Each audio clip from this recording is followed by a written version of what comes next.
Pada interfase daur sel terjadi aktivitas berikut kecuali. Jadi ini fokus pada interfase. Fase yang terjadi adalah kecuali.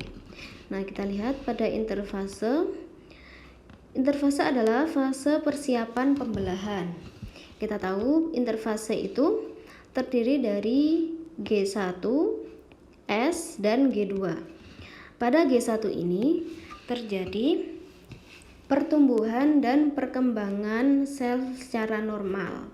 Jadi metabolisme normal. Kemudian lanjut ke fase S atau fase sintesis. Di sini terjadi replikasi DNA, kemudian juga terjadi sintesis protein melalui transkripsi dan translasi. Nah, kemudian setelah melewati fase S, kemudian lanjut ke fase G2.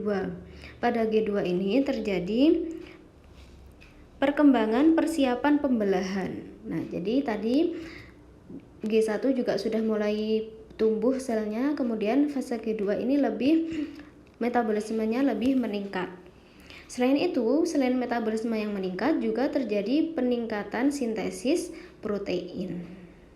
Jadi intinya dari interfase ini adalah fase persiapan pembelahan.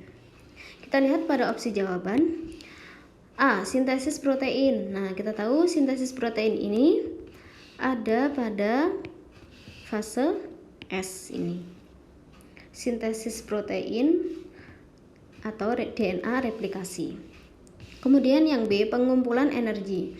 Nah, kita tahu mulai dari G1 dan G2 ini sel sudah bekerja keras untuk mengumpulkan energi melalui metabolisme dalam selnya.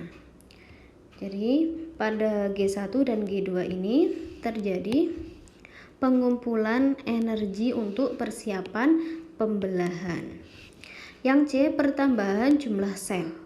Nah, jadi mulai dari interfase ini G1, S, dan G2 ini sama sekali tidak terjadi penambahan sel.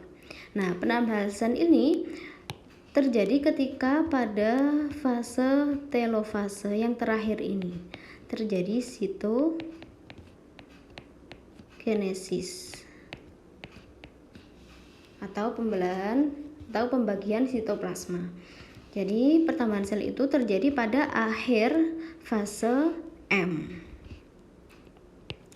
Yang D, pertambahan volume sel. Nah, jelas tadi terjadi pertumbuhan metabolisme. Jadi selnya itu akan bertambah volume dan masanya. Jadi jawabannya